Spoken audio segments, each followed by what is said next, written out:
제가 다녔던 회사들은 다 인원이 뭐 한 30명, 50명 정도 되는 작은 회사들이었어요. 네. 처음에 이제 형들 있는 회사에 들어갔는데 그때 거기서 만들던 게 뭐 메이플 스토리라는 게임이었고 네. 나중에 그 회사가 잘 돼서 넥슨에 합병이 되면서 넥슨 직원이 됐고 이제 군대를 병특으로 해결해야 되니까 회사 알아보다가 한 30명짜리 회사에 들어갔는데 네. 거기가 마구마구라는 게임을 만든 회사였고 그 회사가 또 넷마블이 됐죠. 예.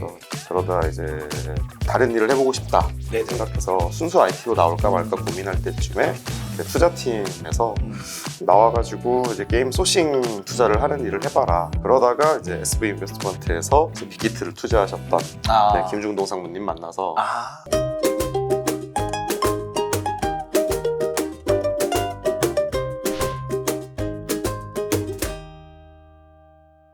안녕하세요.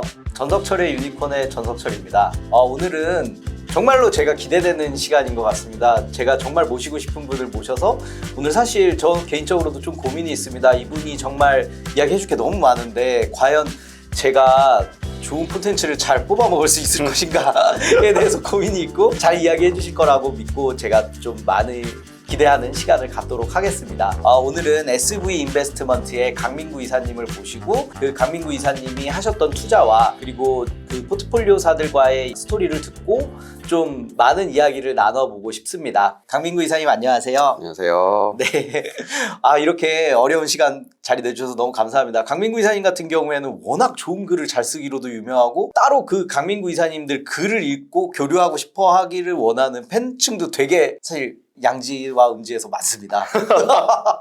그래서 저 개인적으로도 뭐 저도 이제 친구지만 정말로 제가 리스펙하는 분이기도 하고 정말 전 개인적으로 너무 오늘 기대가 큽니다. 그래서 강민구 이사님 간단하게 그 본인 소개를 간단히 좀 해주시면 좋을 것 같습니다. 네, 저는 강민구라고 하고요. 한국 VC인 SV 인베스트먼트에서 투자일 하고 있습니다.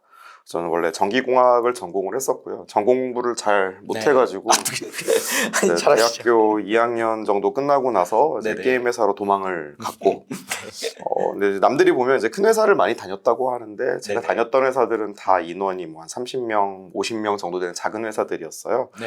처음에 이제 형들 있는 회사에 들어갔는데 그때 거기서 만들던 게 뭐 메이플 스토리라는 게임이었고 네. 나중에 그 회사가 잘 돼서 넥슨에 합병이 되면서 넥슨 직원이 됐고 네네. 이제 군대를 병특으로 해결해야 되니까 회사 알아보다가 또 한 30명짜리 회사에 들어갔는데 네. 거기가 마구마구라는 게임을 만든 회사였고 그 회사가 또 넷마블이 됐죠. 예. 그래서 그 넷마블에서는 13년 정도 게임 개발 프로그래머로 일하다가 나중에 PD 하다가 했었고 네네. 그러다 이제 다른 일을 해보고 싶다 네네. 생각해서 순수 IT로 나올까 말까 고민할 때쯤에 이제 투자팀에서 나와가지고 이제 게임 소싱 투자를 하는 일을 해봐라. 그리고 네네. 엔지니어 중에 이런 일 하는 친구들이 별로 없으니 와서 AI 리서치를 좀 해봐라 해서 전략 짜는 일 같이 하다가 그러다가 이제 SV 인베스트먼트에서 이제 빅히트를 투자하셨던 네, 김중동 상무님 만나서 뭐 좀 물어보려고 했다가 네네. 네, 그때 이직 제안을 받고 오게 됐었어요. 좀 뭐 에피소드라고 하면은 네네. 사실 저희 회사는 이제 그 빅히트 지금 하이브 투자 한 건으로 굉장히 유명한 회사인데 예, 매우 유명. 저는 개인적으로 경쟁팀이었던 엑소를 되게 좋아했었거든요. 그래서 그 엑소보다 BTS가 잘 되는 게 좀 배 아픈 것도 있고 제가 그래서 그 두 팀을 이제 비교하는 글을 쓰다가 네네. 이제 뵀는데 나중에 보니까 그걸 보셨다고 하더라고요. 그래서는 얘 좀 친해 이러고서는 이제 이직을 하게 됐던 뭐 에피소드도 좀 있었습니다. 저는 개인적으로 사실 그렇게 아이돌에 대해서 잘 알지는 못하지만 어떻게 엑소랑 BTS는 어땠어요? 어떻게 엑소를 더 좋아하시게 되셨는지 그냥 궁금하네요. 엑소가 처음 데뷔했을 때 제 네. 개인적인 느낌은 한국 엔터테인먼트에서 네네. 이 정도 퀄리티의 그룹이 나오는 건 되게 힘든 일이라고 생각했거든요. 거의 네네. 1, 2집 뭐 그 네. 늑대 뭐 요거 하던 시절하고 네. 그다음에 으르렁 나오던 으르렁, 때는 네. 사실 한국 엔터가 이만큼 좋아졌나? 거의 뭐 브로드웨이에서 쇼 보는 것만큼의 수준으로 올라왔는데 이거를 이제 시청자들은 거의 무료로 볼 수 있는 수준까지 왔으니까 와 이거는 한국 엔터의 승리다라고 생각을 했는데 뭐 네. 팬들분들께는 죄송하고 제 마음도 슬프지만 거의 뭐 자멸했죠. 다 팀원들 네. 빠져나가고 하면서 아. 안타까웠던 차에 BTS가 올라오는 게 좀 배 아팠던 적도 있었는데 네. 지금은 BTS 더 좋아합니다. 근데 회사가 이렇게 BTS로 초대박을 내신 회사에 또 입사를 하셔가지고 예. 참 인연이 깊으신 것 회식 같습니다. 때 엑소 노래 켰다가 바로 취소당한 적이 있었고. 근데 이제 하나 궁금한 거는 넷마블에서 어떻게 보면 이제 정말로 정말 다양한 역할을 다 경험을 하셨는데 사실 게임사에서 물론 이제 뭐 직역이 이렇게 바뀌시는 일들이야 왕왕 있다고는 알지만 이렇게 두루 경험하는 건 흔치 않은 일이잖아요. 근데 본인도 좀 그런 뭐 욕심이 있거나 계기가 있었을 것 같아요.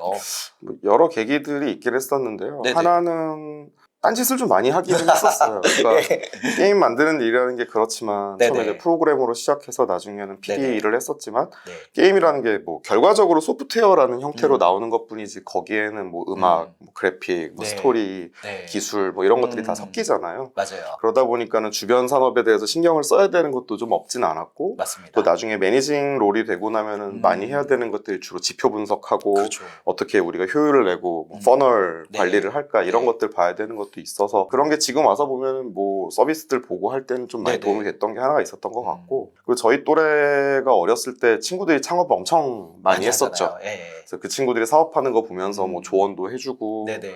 뭐 때로는 뭐 돈도 뜯기고 뭐 이러면서 간접적으로 그런 네. 사업들을 많이 봤던 게 또 기회가 됐었던 것 같기도 하고 아. 그리고 이제 마지막에는 네네. 운 좋게 네네. 제가 뭐 소싱하는 팀에 들어가서 음. 투자 일도 조금 해보고 그때 이제 RCPS가 뭔지 처음 보고 CB는 못 해봤지만 네, 네.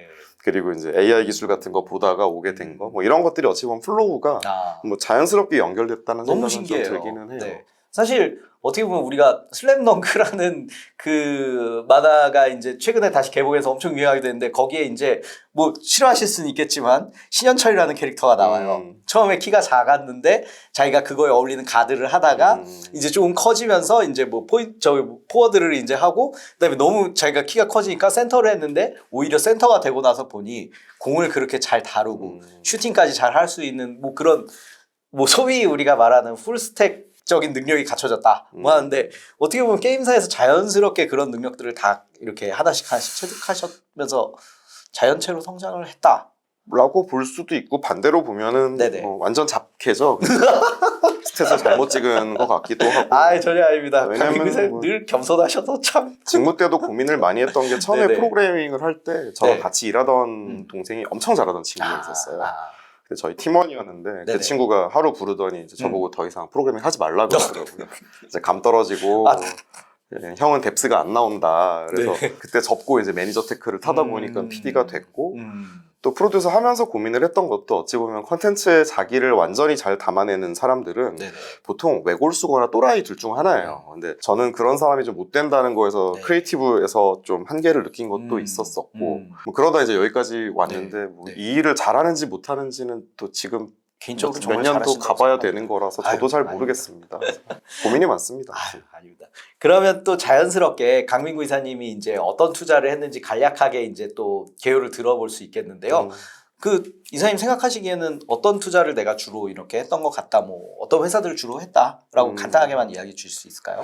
좀 굵직한 얘기부터 먼저 하면은 VC에 오면서 사실 좀 더 환상을 많이 가졌던 것 같아요. 그러니까 정말 뭐 밖에서 봤던 것처럼 혁신 기업에 투자하고 멋진 거 함께 해보고 이런 생각을 많이 해봤는데 뭐 현업에서는 뭐 저희는 펀딩도 받아야 되죠. 또 그에 대한 펀관이 모두 잘 지켜야 되죠. 뭐 여러 요구사항들이 존재하죠, 실제로는. 그래서 회사 와서 처음에는 이제 회사 숙제를 좀 많이 풀어보려고 했었고 당연히 뭐 펀드들 주목적 투자 채우는 것들 그런 걸로 처음에 일을 시작했었고 또 제가 들어왔던 18년 중순 정도가 어찌 보면은 작년 재작년까지 굉장히 핫했던 뭐 커머스 플랫폼 이런 것들이 약간 한타 정도 지나간 다음이긴 했었어요. 맞아요. 초기 투자에서는 조금 멀어졌고 이제는 뭐 거의 1000억 이상에서 좀 해줘야 되는 순간이어서 그런 거는 나는 타이밍을 놓쳤고 그럼 다음은 뭘까라는 걸 보다가 그 다음에 좀 쉬웠던 것들이 회사에서도 이해하기 쉽고 제가 설명해도 쉬웠던 게 B2B 유통 같은 회사들이 좀 많았었던 것 같고요. 그런 걸로 회사에서 조금씩 이제 크레딧을 얻으면서 2020년 지나서부터 제가 하고 싶었던 소프트웨어 투자나 뭐 기술 투자나 이런 거 하다가 이제 반도체 투자하는 것까지 오고 뭐 그렇게 왔던 것 같아요. 이사님 스토리를 보면 어떻게 보면 정말 이렇게 약간 다른 쪽으로 시작했다가 크게 다시 원래에 약간 좀 맞는 걸로 회귀를 다시 돌아온다고 해야 될까요? 돌아올 거는 이제 성장 끝에 결국에 완성체가 된다라는 느낌이 되게 있어서 투자 쪽도 좀 그런 스토리가 있네요. 그렇다기보다는 네네. 이제 전 항상 이제 어찌 보면 대기업에서 면접을 보고 취업하시고 그렇게 커리어 시작하신 분들은 네네. 회사의 전략적인 문제라든가 뭐 PC라든가 이런 거를 회사가 정해주기도 하고 따라가기도 네네. 하고 그런 게 좀 있죠. 근데 저 같은 경우에는 아까 말씀드린 작은 회사 들어가서 큰 조직에서 일하고 요거를 반복하다 보면은 네네. 나중에 큰 회사가 됐을 때 네네. 아, 내가 여기서 어디에다가 나를 끼워야 되지 하는 자기 포지션을 네, 좀 눈치껏 그렇죠. 찾아야 되는 문제가 있는 것 그렇죠. 같아요. 예. 그래서 VC 와서도 다들 여기는 이제 본인들 딜을 하고 싶어 하고 네네. 주도적인 분들이 많이 계시지만 이렇게 어깨 부딪혀가면서 아, 나는 어떤 일을 해야지 우리 회사에서 내 포지션이 나오는 거지. 뭐 가드 많은데 제가 가드 한다 그러면 안 되는 거니까. 근데 그러면서 잡게 되는 거라고 생각을 합니다. 그럼 가장 첫 번째로 투자하셨던 건 어떤 딜이에요? 첫 그 SB 번째는 처음에 이제 하셔서? 펀드 주목적 건도 네네. 좀 있었고 해서 네. 그 로보카폴리라고 하는 애니메이션 만드는 로이 비주얼이라는 회사에 투자를 했었고 그때는 이제 지금처럼 VC 펀드가 크지는 않을 네네. 때였었는데 네. 그거를 겁도 없이 이제 50억 넘게 투자하겠다고 들고 와서 첫 딜이 좀 컸었습니다. 네, 뭐 당연히 회사에서 원하던 거였으니까 수월하게 네네. 통과는 됐었고 네, 다행히 잘 되셔서 뭐 작년에 흑자 내시고 네. 이제 상장 가신다고 하니까 예, 저도 지금 이제 거의 상장 초입 막 준비하시고 네, 그런다라고 맞습니다. 이야기를 들었는데 아니 첫 투자부터 되게 홈런을 근데 그때 고민이 많았던 게 네네. 이제 저는 전공 분야는 아닌데 그때 네네. 이제 컨텐츠 투자를 해야 했었어요. 근데 저는 뭐 프로그래머였고 뭐 네네. 게임 정도 봤었지 뭐 이쪽은 전혀 모르는 영역이니까. 네. 근데 뭐 어쨌든 주목적인 볼륨을 소진해야 되는 문제도 있으니까 이제 맞습니다. 그거를 뭐 5억, 10억 이렇게 나눠서 투자를 할까 아니면은 큰 거를 해야 되느냐 이런 고민도 없지는 않았었는데 뭐 네네. 비전문가가 5억, 10억 하면은 저는 거의 다 실수할 가능성이 높다고 생각하거든요. 그러면 믿을 네네. 만한데 아예 크게 넣는 게 낫겠다고 말씀을 드렸었고 네네. 그걸 회사에서 받아들여줬던 게 첫 딜이었던 거죠. 정말 대단하네요. 처음부터 어떻게 보면은 보통은 작게 시작을 하거나 아니면 이제 어떻게 보면 회사의 입장에서도 이제 처음에 이제 물론 경력직이지만 입사하신 분에게 이제 처음에 맡겨주는 그 금액이라고 할까요? 그 투자금 자체를 그렇게 크게 익스포저 가져가지 않는 게 일반적인데 어떻게 보면 본인의 전략을 잘 이야기하시면서 이게 더 나은 것 같다로 잘 설득하시면서 가시는 거. 주위에서 많이 도와주시기도 했었고 당연히. 네. 뭘 알았겠습니까? 사실 저도 옛날 생각하면 지금도 아찔하면서 이불킥을 합니다. 네. 그래서 지금 뭐 잠깐 이렇게 보셨듯이 강민구 이사님 워낙 자기 회사에 대해서 자기 투자하는 회사에 대해서 이야기도 되게 잘 하시지만 어떻게 보면 하나의 회사를 이야기할 때 다 스토리가 있으시는 게 다른 VC에 비해서 되게 인상적이세요.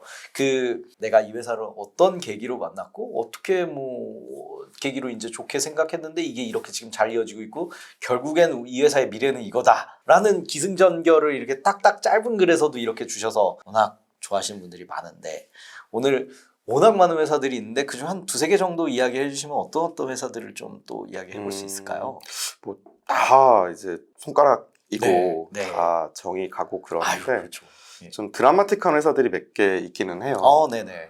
가장 최근에 투자했던 건이기도 한데 요즘 네네. 각광받는 AI 반도체 만드는 리벨리온 같은 경우에는 네네. 저희가 이제 재작년 정도에 이제 소프트웨어 투자는 제가 그만하고 싶다는 이야기를 좀 드렸었어요 회사에다가. 이유가 있을까요? 그러니까 제가 제일 잘 알고 안다고 네네. 생각하던 네, 제일 분야이기도 잘하시죠. 했었는데 예. 그 당시 너무 이제 프로그래머들 몸값을 생각해 보면 과도하다는 생각이 들었고. 오히려 이제 저희 이제 전기전자 쪽에서 전공을 네네. 하고 유학 갔다 오고 해서 정말 잘하시는 학점이 더 좋았던 분들 같은 경우에는 돌아오셔도 네네. 오히려 이제 페이가 낮은 거죠. 그렇다면 우리가 VC 입장에서 똑같은 돈을 투자했을 때 이런 회사에서 쓰게 할 거냐 아니면 네네. 이런 인력이 쓰게 할 거냐를 계산해보면은 오히려 가성비가 좋다라는 생각도 좀 들기도 했었고 그리고 이제 제가 AI 보면서 왔던 시절 생각해보면은 네네. 지나서는 처음에 소프트웨어처럼 보이지만 결국에는 하드웨어가 리딩할 수밖에 없기 때문에 그런 회사를 투자했으면 좋겠다라고 생각을 했고 네, 그러면서 이제 처음에 이제 반도체 관련해서 투자했던 게 세미파이브 그 다음에 세미파이브가 진행하는 프로젝트들을 쭉 보면서 네네. 정말 잘한다는 팀들 찾아보다가 리벨리온에 투자하게 됐던 거. 어. 저희가 지난 라운드 리드에서 투자를 했었는데 네네. 뭐 지금은 AI 반도체들 다 이해하시죠? 이제 챗GPT 워낙 나오고 하면서 뭐 많이. 네. 근데 리벨리온 대표님 말도 워낙 잘하시잖아요. 여러 콘텐츠에서 많이 이야기하시더라고요. PR 장난 아니시고요. 본인이 PR 네. 보시라고 말씀하시는데 정말 말씀 잘하시더라고요. 또 생기신 거랑 다르게 술을 못 드시는 분이어서 아, 그래요? 한 방울도 못 드십니다. 아. 네.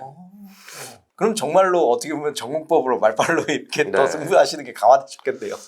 그게 이제 최근 건이었었고요. 네네. 그 전에 투자했던 것 중에서는 스윗 테크놀로지 네네네. 같은 경우가 뭐, 네. 뭐 여전히 시장에서는 고민도 많고 음. 아직까지는 보여줘야 될 성과들이 좀 많이 네네. 남아있긴 합니다만 저는 거기는 진짜 프로덕트를 보고서 너무 신기해서 네. 대표님을 페이스북에서 한 6개월, 한 1년 왔다 갔다 정도 기간 동안 트래킹을 했었어요. 네네. 뭐라고 하시나. 근데 그런 다음에 만나서 프로덕트를 봤을 때에도 네네. 제가 개발 일을 했지만 나한테 만약에 돈과 시간을 주고 이걸 만들라고 하면 내가 만들 수 있을까? 라고 봤을 때 저는 못 만들었을 것 같은 정도 레벨에 네, 그래서 약간 설명이 어려워요. 이게 네. 뭐 슬랙이나 이런 거랑 비슷하다고 협업 툴이라고 툴이라고 보통 비교를 많이 당하는데 네네. 그거보다는 조금 더 네. 컴플렉스한 프로덕트이기도 하고 거기 같은 경우에는 네네. 또 공교롭게 저희 이제 아내 생일날 처음 만나게 됐어요. 그래서 아이고. 미팅하다가 저녁에 좀 늦게 들어와가지고 아, 잔소리는 예. 안 하셨지만 그런 날이었었고 그때 보면서 완전히 반해서 그때는 저희가 첫 투자를 할 때 한 네네. 라운드를 저희가 혼자 밀어버렸던 건이기도 그렇죠. 했었습니다. 스윗은 개인적으로도 되게 궁금한 것도 많고 약간 좀 더 이야기해 주셨으면 좋겠다라고 생각을 많이 하고 있어서 이야기 또 조금 있다가 네, 네. 더 얘기해 주시면 좋겠습니다. 그리고 네. 이제 좀 지난 거지만 재밌었던 회사는 이제 엠블랩스고 네네네. 한국인 분들이 싱가포르에서 모빌리티 사업 한다는 게 뭐 그렇죠. 말이 안 되잖아요. 근데 저희가 그 상무님이랑 같이 베트남 출장을 가서 저녁 네네. 자리에서 만났었는데 네네. 보면서 이 사업이 되게 쉽지 않겠다 네. 하고서 돌아오려고 했었어요. 근데 네. 나오는 길에 저희 네네. 상무님이 그러시더라고요. 네네. 저 우경씨 대표님이 네. 관상이 되게 좋으시다. 예. 저분은 꼭 크게 되실 분인 것 같으니까 한번 잘 네. 봐봐라. 그래서 리뷰를 열심히 했었죠. 나중에 투심 통보하고 나니까 네네네. 그러시더라고요. 네.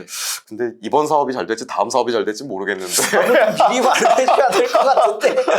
근데 어쨌든 뭐 잘 키워서 지금은 아. 잘 됐고 네네. 뭐 흑자도 내고 계시고 그래요? 네, 네. 그거 몰랐습니다. 네, 예. 그것도 뒤에 한번 설명 자세히 드릴 수 있으면 이야기해 주시죠. 좋겠습니다. 예, 네. 너무 좋습니다. 회사들이 이렇게 보면 그 대표님들이 다들 이제 잠깐 말씀 주시긴 했지만 되게 범상치 않은 느낌을 좀 받습니다. 그